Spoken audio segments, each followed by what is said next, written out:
Bonjour, alors effectivement, il s'agit de la quatrième édition de la conférence annuelle investisseurs de BMCE Capital. Cette édition, maintenant, je presque envie de dire, est rentrée dans les habitudes, on va dire, de la place financière, que ce soit côté émetteur ou aussi côté investisseur, parce qu'ils attendent cette édition pour pouvoir communiquer pour les émetteurs sur les réalisations et aussi la perspective de croissance. Et côté investisseur, forcément, ils attendent d'avoir des réponses et pouvoir échanger avec les émetteurs pour pouvoir étayer leur stratégie d'investissement. Je pense que c'est une logique qui s'installe maintenant de plus en plus dans les perspectives de l'économie, ou plutôt perspectives de la place financière marocaine.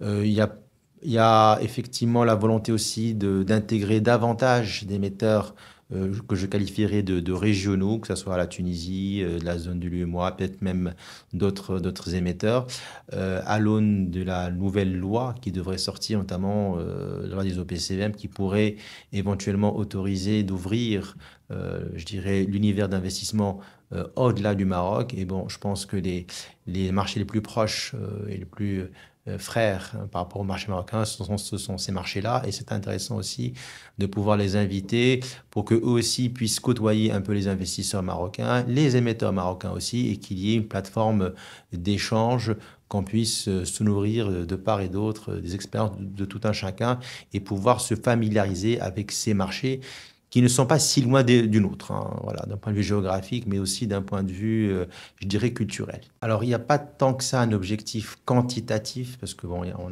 n'est pas dans une course aux chiffres, parce qu'effectivement, il y a 24 émetteurs marocains, une quarantaine d'investisseurs. Bon, vous faites le calcul en multipliant une simple multiplication.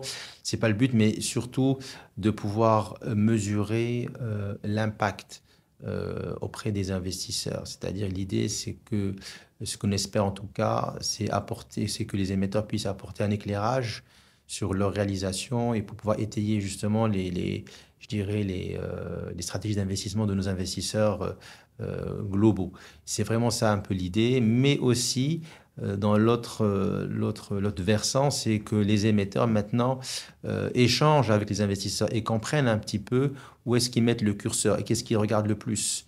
Et ça aussi, ça permet aussi de mieux, on va dire, orienter la communication qui est faite par les émetteurs, qui est faite à fréquence trimestrielle en ce moment, pour voir effectivement c'est quoi les attentes des investisseurs. Ça, c'est très important parce que effectivement, quand vous êtes une entreprise cotée, vous pouvez avoir une stratégie, vous pouvez la déployer, mais vous n'êtes peut-être pas sur du long terme, faisons simple, hein. Donc, vous n'êtes pas du tout dans le spectre ou dans le prisme de l'appréciation d'un investisseur. Il faut pouvoir être à l'écoute parce que vous êtes coté, effectivement, il faut pouvoir interagir et comprendre un peu quels sont les catalyseurs qui font que votre valeur va être plébiscitée ou pas par le marché. Et que l'investisseur puisse comprendre aussi vos stratégies. Peut-être que, et je pense que c'est ça vraiment ce qu'on recherche avant toute chose, loin des chiffres ou loin de pouvoir avoir 90, 100, 120 rencontres. On est ravi, bien évidemment, d'avoir autant d'affluence dans ce sens, mais j'espère que le côté qualitatif sera l'élément focal de ces rencontres-là. Bah, écoutez, ce qu'on espère voir, c'est des investisseurs qui sont un peu toujours aussi confiants, parce qu'on le voit, là, le Massif fait plus 26% depuis le début de l'année, des volumes qui doublent.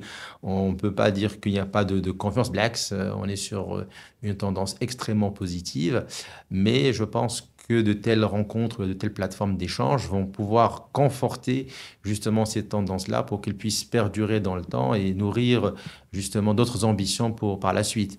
Et côté émetteurs, parce qu'effectivement, c'est aussi intéressant pour eux de pouvoir échanger avec les investisseurs et pouvoir aussi apporter des éclairages et mieux, j'ai envie de dire, informer, mieux communiquer sur ce qu'ils font. C'est vrai que des fois, on a quelques émetteurs qui font de très très belles choses, mais qui ne communiquent pas assez sur ce qu'ils font. Et après, ils peuvent s'interroger sur le parcours boursier de leur valeur, alors qu'il suffit de communiquer et de bien communiquer pour que effectivement le parcours boursier puisse refléter la santé de l'entreprise et les réelles perspectives qu'elle recèle.